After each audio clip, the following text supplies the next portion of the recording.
Bonjour les enfants, bonjour à tous. Nous sommes cet après-midi, il est 15 heures et c'est ensemble que nous allons étudier et voir ensemble la suite de l'histoire de Pessah. Alors nous en étions au moment où, en fin de compte, nous sommes arrivés dans le désert du Sinaï et nous allons nous rapprocher du mont Sinaï pour recevoir la Torah. Et là, c'est là que va commencer l'histoire de Yitro. La paracha même s'appelle Yitro. Qui est Yitro? Yitro, en fait, c'est tout simplement le beau-père de Moshe, ce qui veut dire le père de la femme de Moshe. Moshe s'est marié avec une femme qui s'appelait Tzipora, et le père de Tzipora, c'est Yitro. Mais Yitro, au début, n'était pas quelqu'un qui faisait attention à Dieu. Il avait testé, il avait essayé toutes les idoles possibles et inimaginables dans le monde. Et pourtant, Moshe va se marier avec sa fille, parce qu'à un certain moment dans l'histoire, il va comprendre que toutes ces idoles, ce ne sont que des bêtises. Se prosterner devant des statues, ça ne veut rien dire. Et c'est à ce moment-là que Yitro va changer d'attitude, et il va même dire aux autres d'arrêter leurs bêtises. Sauf que les gens étaient tellement ancrés dans cette vie de statue où tout le monde se prosterne devant le soleil, devant la lune, etc., que malheureusement, eh bien, ils vont carrément le bannir. Et c'est pour cela que lorsque Moshe va arriver à Midian, il y a quelques temps, comme on en a déjà parlé, avant les 10 plaies, avant l'ouverture de la mer Rouge, etc., eh bien, c'est les filles de Yitro qui vont s'occuper du troupeau. Parce que personne ne voulait travailler pour lui. Mais à ce moment-là, alors que le peuple d'Israël est sorti d'Égypte, qu'il y a eu l'ouverture de la mer Rouge, qu'il y a eu même la guerre contre Amalek, c'est là que Yitro va entendre parler de tout ça. Et c'est là que va commencer l'histoire du début où on va recevoir la Torah. Alors comment ça va se passer? En premier lieu, on va raconter une petite histoire. Il y avait une personne qui était sur un toit, et on sait que quand on va sur un toit c'est très dangereux, et il est tombé, ouais, il s'est fait très mal. Et donc il est parti à l'hôpital.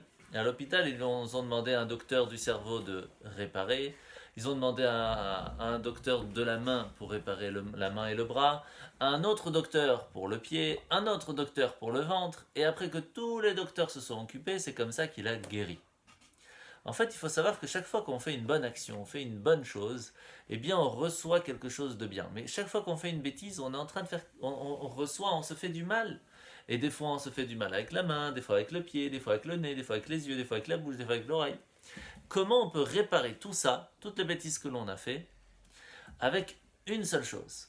C'est là que va venir intéressant. Parce que Hachem nous dit, sache que tout vient de la Torah. Si tu étudies la Torah, que tu écoutes ce que Hachem te dit, si tu écoutes ce que Dieu te demande, tu peux tout réparer d'un coup. Toutes les bêtises que tu as faites, quelle que soit la bêtise, Dieu te pardonnera. C'est super. Et pour ça, il suffit d'étudier la Torah. Et c'est pour cela que Yitro, lorsqu'il va entendre que Hachem nous a sauvés de l'Égypte, qu'il a ouvert la mer Rouge, qu'il s'est même battu contre Amalek, et il a gagné en plus, on a gagné. Et il faut savoir que Midian n'était pas très loin de Amalek, et donc c'était des pays alliés, c'est-à-dire qu'ils s'entraidaient tous les deux.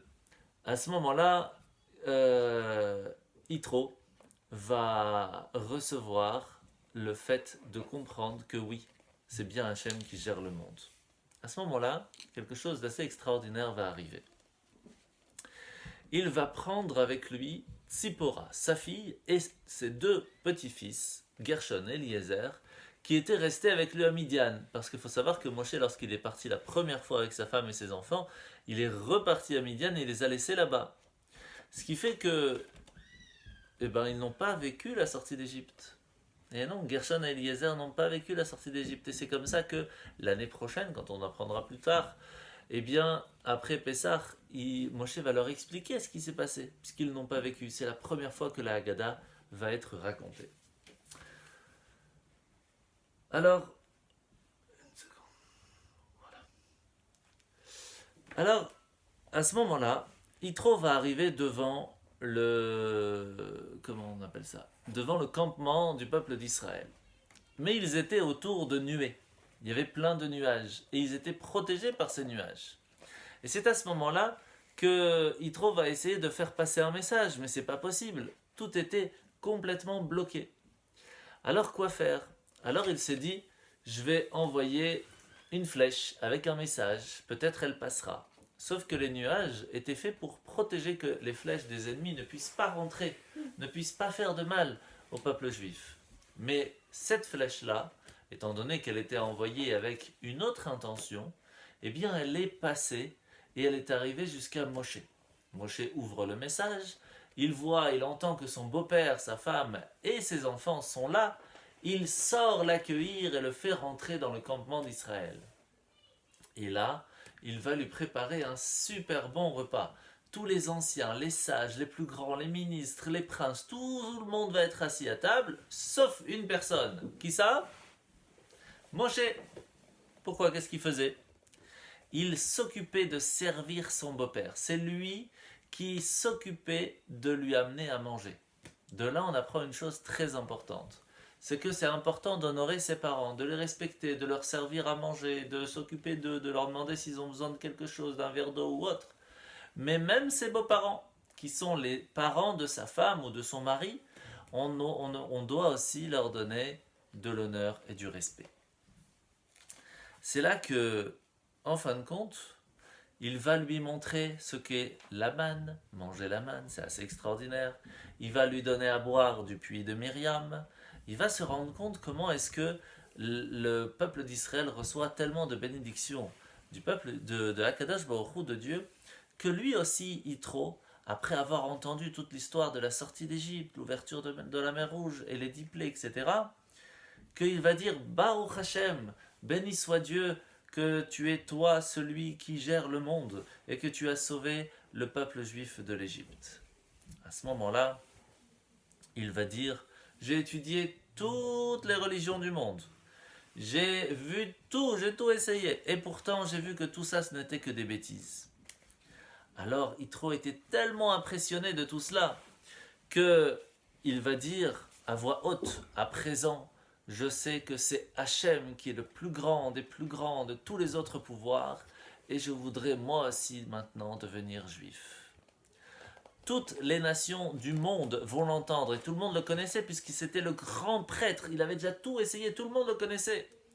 Et tout le monde va entendre que ce qu'il faisait était que des bêtises, et beaucoup vont revenir à la raison et vont arrêter de se prosterner devant des statues. À ce moment-là, un miracle spécial va se faire. Parce que normalement, tous ceux qui reçoivent la manne, c'était le peuple juif seulement. Et ça ne venait que pendant la nuit pour que le matin, les gens puissent manger. Et spécialement du ciel va tomber un petit morceau de manne juste pour Yitro, pour lui montrer que sa conversion, le fait qu'il est devenu juif, a été accepté par Dieu. Puis Yitro va rester un petit peu avec le peuple juif pour voir un petit peu comment ça se passait. Il se rend compte que c'était très très intelligent comment ils posaient leur tente, comment ils s'occupaient, etc. Et qu'ils étaient occupés à étudier la Torah tout le temps, d'accomplir des mitzvot, de faire Avat Israël, de s'entraider, etc. Mais, à un certain moment, il voit que plein de gens vont voir Moshe qui est assis, et il répond à leurs questions, une par une, et que tout le monde vient et pose des questions pour comprendre la Torah, pour savoir quoi faire dans tel cas, lui il a trouvé ça, l'autre il s'est cassé ci, l'autre il lui doit de l'argent, etc. Et c'est là que Yitro va dire à Moshe, mais Moshe, qu'est-ce que c'est? Eux ils restent debout, toi tu es assis, c'est quoi? Tu leur apprends la Torah, mais il dit, ça va pas comme ça. Il dit pourquoi? Il dit mais parce que tu prends trop de charges, il faut déléguer, il faut donner aux autres la possibilité de t'aider. Tu peux pas rester comme ça. Voilà ce que tu vas faire. Tu vas trouver des gens avec une qualité forte, des gens vraiment bien bien bien. Mais attention, voici les qualités qu'il faudrait avoir. La première chose, qu'il soit un Ishraïl, ça veut dire quelqu'un qui est profondément versé dans l'étude de la Torah, quelqu'un qui connaît vraiment bien la Torah, mais qui est déjà riche, qui a déjà assez d'argent pour ne pas que quelqu'un puisse lui dire voilà, prends de l'argent comme ça tu me dis ce que j'ai envie d'entendre. Non, non, non, non. Donc ça doit être quelqu'un de dynamique, une personnalité gentille, bien, qui va montrer l'exemple. La deuxième chose, c'est qu'il soit aussi un Iré Elohim. C'est-à-dire qu'il a la crainte du ciel. Pour qu'il puisse juger exactement ce que Hachem attend de lui, il faut qu'il ait la crainte du ciel. C'est important, qu'il n'ait pas peur de Dieu, mais qu'il ait la crainte de Dieu. La troisième chose, très importante, Ish Emet, qu'il soit un homme vrai, un homme de confiance, que on peut, quand il dit quelque chose, il va le faire, un homme de parole, c'est important. Mais aussi un sonné Betsa. Pour lui, il n'aime pas l'argent, c'est pas quelque chose qui l'attire tellement. Et à ce moment-là, il ne pourra pas se laisser corrompre et ce sera un juge qui sera très bien. Alors Yitro va dire à Moshe, choisis des hommes de toutes les qualités que je t'ai dites. Tu vas aller leur apprendre la Torah vraiment tout ce que tu peux. Et après, eux vont juger les autres. Donc il y a 600 000 hommes. Alors voilà ce que tu vas faire. Tu vas prendre 600 juges qui vont s'occuper d'un millier, 6000 juges qui vont s'occuper d'une centaine, etc. Pour qu'il y ait des petits juges quand on a des petites questions, des plus grands rabbins s'il y a des plus grandes questions, des beaucoup plus grands rabbins s'il y a encore des super questions. Et si vraiment on ne trouve pas la réponse et que personne ne sait quoi faire, alors on vient te voir. Mais au moins tu auras beaucoup moins de charges, tu pourras t'occuper de faire autre chose, parce que là c'est pas possible. Et c'est à ce moment-là que Moshe va se rendre compte que ce conseil était très intéressant. Et il va dire oui, tu as raison. Même si lui-même n'avait pas eu cette idée, on se rend compte qu'avoir l'humilité de dire ok, c'est une bonne idée, je vais écouter, c'est pas grave si je n'avais pas eu moi-même l'idée, chacun peut avoir de bonnes idées. La preuve, Yitro il a une bonne idée, je vais l'écouter. Et c'est comme ça que Yitro, qui avant s'appelait Yeter, va être rajouté un Vav, qui va lui faire Yitro. Et plus que ça, toute la paracha du mont Sinaï où on a reçu la Torah s'appelle parachat Yitro, alors qu'il n'était pas juif, il s'est converti. Par quel mérite? Par tout cela. Le fait de savoir qu'en fait, on est tous un petit peu convertis parce que on a reçu la Torah avant, on n'était pas juif, donc on est devenu juif. Et puis Yitro, c'est le premier vraiment qui est venu, qui a dit, moi je crois en la Torah et je veux être juif. Et donc chaque fois que on a quelqu'un qui va mériter de devenir quelqu'un digne de louange, quelqu'un de bien, on va lui rajouter une lettre dans son nom. Et c'est ainsi que Yeter va devenir Yitro, ou Oshéa va devenir Yehoshua, qui va prendre la place de Moshe plus tard, ou par exemple Avram et Sarai, qui va s'appeler Avraham et Sarah. Mais par contre, quand quelqu'un il fait des bêtises graves, alors il peut perdre une lettre dans son nom, comme par exemple Ephron, qui au début faisait semblant, ouais, je vais te donner la grotte de Marpella gratuitement, Abraham, t'as pas besoin de me payer, mais en fait tu l'as fait payer énormément d'argent. Hachem n'a pas du tout aimé sa façon d'agir. Et donc, qu'est-ce qu'il va faire? Il va lui enlever le Vav. Ou Yonadav, qui en fin de compte a fait des bêtises, va donner de mauvais conseils et va s'appeler Yonadav. Il faut savoir que Yitro avait en fait 7 noms. Il s'appelait Yeter, son nom d'origine lorsqu'il n'était pas juif, Yitro, le nom qu'il a pris lorsqu'il s'est converti au judaïsme, Chovav, parce qu'il aimait la Torah, Chaver, parce que c'était le compagnon d'Hachem, Reuel, parce qu'il était l'aimé d'Hachem et l'aimé du clan Israël. On l'appelait aussi Poutiel, parce qu'il avait relâché, jeté l'idolâtrie, se prosterner devant des statues, il a dit non. Et Kaini, parce qu'il était zélé, il était canaille, il courait pour faire la Torah. Pendant près d'1 an, Yitro va vivre avec le peuple d'Israël, tant qu'ils vont recevoir la Torah, qu'ils vont rester au mont Sinaï, etc. Mais après, il va vouloir repartir chez sa famille, et c'est comme ça que Moshe va le raccompagner avec de grands honneurs et de grands cadeaux, et c'est ainsi que va se faire l'histoire de Yitro. Passons maintenant alors à comment est-ce qu'on va recevoir la Torah. Pour préparer la Torah, on a tout commencé depuis Rosh Chodesh Sivan. Donc c'est pendant le Homer, d'accord? Puisqu'on est resté en tout 50 jours, 49 jours entre le moment où on est sorti d'Égypte jusqu'au don de la Torah. 6 jours avant le jour où on a reçu la Torah, c'était le premier jour du mois de Sivan. Et c'était un dimanche. Les Bnei Israël arrivent dans le désert de Chorev, dans le désert du Sinaï. Il faut savoir que le Sinaï a 5 noms dans la Torah. Alors on l'appelle le Sinaï, pourquoi? Parce que il y avait le buisson. Vous vous rappelez le buisson qui a brûlé mais qui ne se consumait pas? En hébreu, ça s'appelle un sné. Il y a aussi un tzin. Tzin, c'est parce qu'on a reçu les 10 commandements. Tzin, ça vient du mot mitzvah. Kadesh, qui veut dire sanctifié, on a été sanctifié. Kedemot, c'est aussi une allusion à la Torah, Parce que tout vient de la Torah, du mot Kedem, tout vient depuis la Torah qui a été créée même avant le monde. Et Paran aussi, parce qu'après Matan Torah, on a eu beaucoup d'enfants qui viennent du mot Parou, on s'est multiplié. Alors, pourquoi est-ce que Hachem n'a pas donné la Torah dès qu'on est sorti d'Égypte? Pourquoi il a attendu un petit peu? En fait, imaginez un petit peu qu'un enfant il tombe malade en plein milieu de l'année et que les professeurs ils lui demandent de revenir à l'école. Mais le papa il dit au professeur non, pas tout de suite. Il était tellement fatigué qu'il a besoin de se reposer un petit peu, tellement c'était difficile, et après il retournera à l'école. Ben là c'est un petit peu la même chose. Le peuple juif venait de sortir d'Égypte. Et ils étaient très fatigués, c'était très difficile en Égypte. Et c'est pour cela que, après qu'ils sont sortis d'Égypte, Hachem leur a dit, je ne vais pas vous donner tout de suite la Torah. D'abord, reposez-vous, tranquille, il y a l'ouverture de la mer Rouge, vous allez bien manger, vous allez vous reposer. Et après, je vais vous donner la Torah. Chaque chose en son temps, pas tout d'un coup. Et c'est comme ça que, en fin de compte, Hachem va nous donner plein de cadeaux, que ce soit la manne, le puits de Myriam, etc. Et c'est en fait plein de cadeaux pour nous préparer à recevoir la Torah. À partir de là, lorsqu'on est arrivé donc au mont Sinaï, le 3e jour, eh bien, Hachem va demander à Moshe de monter au mont Sinaï. Il va lui donner les instructions de ce qu'il fallait faire pour recevoir la Torah. D'abord, de préparer et de parler aux femmes avant de parler aux hommes. De leur expliquer ce qu'il y allait avoir dans la Torah.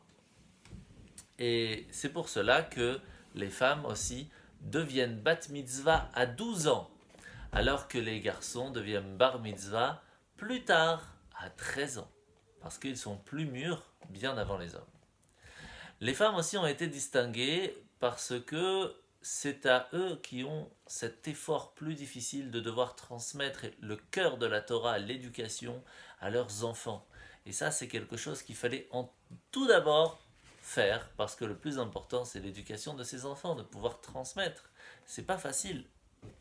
La troisième chose, c'est que aussi, vous vous rappelez que quand Adam et Chava, Adam et Ève ont été créés, il a donné la mitzvah de ne pas manger le fruit interdit à Adam, puis à Chava. Et malheureusement, ils ont mangé. Donc il s'est dit, peut-être on va essayer l'inverse. D'abord, on va donner à la femme, puis après à l'homme. Et on espère maintenant que ça va fonctionner. Et bien sûr, c'était un grand honneur pour les femmes de recevoir d'abord la Torah avant les hommes. Mais pourquoi? Parce que les femmes, c'est grâce à eux qu'on est sorti d'Égypte. Et oui, mesdemoiselles, on est sorti d'Égypte parce que les femmes ont eu confiance en Dieu. Ils ont dit, on va prendre les tambourins avec nous parce qu'on sait qu'Hachem va nous sauver. Le fait même de nous avoir protégés, de nous avoir eu la foi, la confiance, la émouna, eh bien, on méritait d'être les premiers à recevoir la Torah. C'est comme ça que Moshe va dire à tout le peuple juif, ça y est, maintenant nous sommes arrivés au mont Sinaï, Hachem va bientôt nous donner la Torah. Et sachez que tous les Bnei Israël, vous êtes tous, toutes, hommes, femmes et enfants, des Kohanim. Tous, vous êtes nation sainte, tous. Alors pourquoi il n'y a que des gens qui sont Kohen et d'autres qui sont Lévi et d'autres qui sont Israël? Parce que malheureusement, le peuple juif va participer au veau d'or un petit peu plus tard, comme on va raconter. Et donc on va perdre le fait que tout le monde pouvait être Kohen. Mais ceux qui n'ont pas participé au veau d'or, comme la tribu des Lévi, eux vont être des Lévi, et les enfants de Aaron des Kohanim. Hachem va dire à Moshe, je vais venir te parler dans un nuage épais. Et c'est ainsi que tu vas mettre des limites à côté du mont Sinaï pour que personne ne puisse s'approcher, que les gens ne puissent pas toucher même la montagne, sauf les anciens, les sages qui eux peuvent monter un petit peu, Yoshua un petit peu plus, parce que c'est ton élève qui va te remplacer plus tard, mais sinon, on ne peut pas monter au mont Sinaï. Vous vous rappelez pourquoi est-ce que les anciens, les sages, les grands princes n'ont pas pu monter au mont Sinaï avec Moshe? C'est tout simple. Rappelez-vous quand ils sont arrivés devant le palais de Pharaon, ils ont eu tellement peur des lions, des gardes et tout, et de Pharaon, qu'ils n'ont pas voulu rentrer au palais avec Moshe et Aaron. Comme ils n'ont pas voulu rentrer là-bas, ils n'ont pas pu monter non plus au mont Sinaï. Et en fin de compte, les Juifs, ils ont dit, mais nous, on veut vraiment attendre de Hachem la Torah, on veut recevoir les 10 commandements directement de toi. Mais en fin de compte, Ça va pas être si facile comme on va le voir. Tôt le matin du quatrième jour, Moshe va retourner sur le mont Sinaï pour dire à Hachem ce que les Juifs voulaient. Qu'ils avaient accepté de rester au pied de la montagne, mais qu'ils voulaient que Dieu descende sur la montagne pour leur parler. Et ce jour-là, alors, Moshe revient et leur dit, ok, pas de problème, il va falloir vous préparer pour Matan Torah. Pour recevoir la Torah, on ne fait pas ça comme on veut. Il faut se laver les vêtements, se purifier pendant 2 jours, troisième jour. Les hommes et les femmes, chacun de son côté, va se préparer différemment. Et c'est comme ça que, même si Hachem avait demandé 2 jours de préparation, Moshe va leur dire de faire 3 jours, pour que le Shabbat soit vraiment comme il le faut. Parce que c'est quand on est arrivé à Shabbat qu'on a reçu la Torah. C'était le 6 du mois de Sivan. Alors avant Matan Torah, Hachem va aussi faire quelque chose d'assez magnifique. Pourquoi? Parce que les anges vont dire à Hachem, mais regarde, tous ceux qui sont là, les Juifs qui sont sortis d'Égypte, ils sont tous malades. Et quoi, c'est eux qui vont recevoir la Torah? C'est pas possible. Donne la Torah à leurs enfants plus tard. Hachem va dire non, c'est eux qui sont sortis d'Égypte, c'est eux qui vont recevoir la Torah. Alors qu'est-ce qu'il a fait? Quelque chose d'assez magnifique. Il a guéri tout le monde, tout le peuple juif a guéri à ce moment-là. C'est pour cela que ce jour-là, on a une grande force de pouvoir guérir. On espère qu'Hachem, il va tous nous guérir pour qu'on puisse être en bonne santé et recevoir la Torah encore une fois avec Mashiach Tzidkenu. Alors il fallait bien sûr choisir une montagne pour pouvoir recevoir la Torah. Cette montagne va être choisie par qui? Par Dieu. Mais les montagnes vont discuter entre elles. Moi, je suis la plus grande montagne, moi, je suis la plus petite montagne, moi, je suis la plus jolie montagne et tout. Jusqu'à que Hachem va voir que le mont Sinaï lui dit rien. Il dit, moi, je suis petit, je suis pas très grand, je suis pas très joli, j'ai pas besoin de parler. Alors Hachem va dire, puisque toi, tu n'as pas besoin de parler, tu dis rien, tu es humble, tu es modeste, tu n'es pas orgueilleuse, eh bien moi, j'aime les gens comme ça. Alors c'est toi, le mont Sinaï, qui va être choisi pour recevoir la Torah. Alors comment ça va se passer? Eh bien vous savez quoi? Bientôt vous le saurez. À bientôt.